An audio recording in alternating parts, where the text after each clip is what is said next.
Olá a todos, eu me chamo Felipe Souza Barbosa e estarei compartilhando um pouco da minha pesquisa hoje. Eu sou estudante de medicina da Universidade PUC-Paraná em Londrina e tive orientação pelo professor Dr. Luiz Gustavo Piccoli.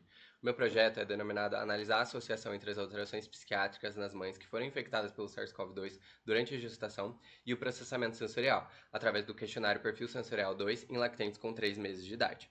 Primeiramente, acredito que cabe denotar a importância da construção de um bom vínculo entre a mãe e o filho para o desenvolvimento infantil e suas futuras interações sociais. Consoante a isso, estudos indicam que transtornos psiquiátricos no período pós-parto impactam significativamente nesse relacionamento parental. Nesse contexto, a pandemia do Covid-19 ela se apresentou como um fator que agravou os sintomas depressivos e ansiosos em gestantes, podendo levar a implicações no desenvolvimento infantil a longo prazo. Além disso, o desenvolvimento sensorial ele é identificado como crucial para as habilidades cognitivas e comportamentais futuras da criança. Desse modo, quando o cérebro ele não processa adequadamente as informações sensoriais, levando a respostas comportamentais e motoras inadequadas, denominamos como um transtorno do processamento sensorial.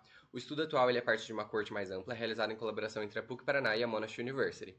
Então, diante de tais perspectivas introdutórias, o objetivo geral do estudo foi analisar a possível associação entre a presença de alterações psiquiátricas em mães que tiveram Covid-19 durante a gestação e alterações no processamento sensorial em lactentes. Os objetivos específicos foram analisar características sociodemográficas, o histórico psiquiátrico, além de complicações gestacionais das mães, assim como aplicar escalas específicas para avaliar sintomas de depressão pós-parto, transtornos de humor e o perfil sensorial, pela escala Perfil Sensorial 2, PS2.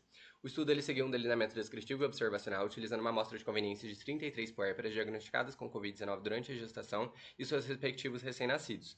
Os dados foram coletados por meio de questionários, escalas e análise estatística foi realizada utilizando o programa SPSS.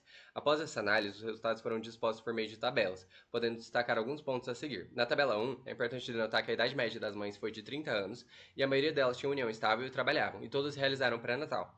Já na tabela 2, percebe-se que uma minoria das mães relatou transtornos psiquiátricos e que durante a infecção por Covid-19, os sintomas ansiosos, as preocupações excessivas e o medo de que algo ruim acontecesse com o bebê foram os mais prevalentes.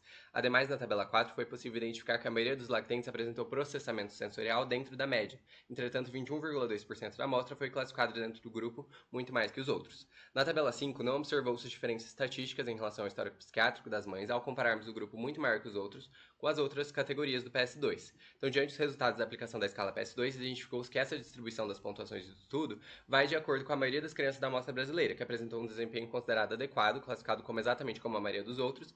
Entretanto, cabe denotar que uma porcentagem dos casos foi classificado como muito mais que os outros, e sabe-se que o grupo com este perfil sensorial pode estar em maior risco de apresentar no futuro algum transtorno do neurodesenvolvimento. Ademais, é preciso frisar que neste estudo nós não encontramos diferenças estatísticas ao comparar o grupo muito maior que os outros e outros grupos das categorias referentes ao histórico psiquiátrico das mães. Mas apesar disso, achados na literatura revelam que o estado mental materno, quando não saudável, impacta negativamente o desenvolvimento do feto. E associada a essa conjuntura, há evidências de que a infecção por SARS-CoV-2 durante a gravidez pode levar a alterações no desenvolvimento desses lactentes. Portanto, concluímos que não houve diferenças estatísticas entre as alterações psiquiátricas e o perfil sensorial na amostra das mães que tiveram Covid-19 durante a gestação. Todavia, os dados encontrados eles não podem ser generalizados, tendo em vista as limitações do estudo, como um tamanho reduzido da amostra, possíveis vieses de seleção e de memória. Então, dessa forma, estudos longitudinais com amostras maiores e mais diversificadas são necessários a fim de se obter uma melhor conclusão sobre a associação entre as alterações psiquiátricas e o perfil sensorial. Essas foram as referências que eu utilizei para essa discussão. Muito obrigado pelo seu tempo.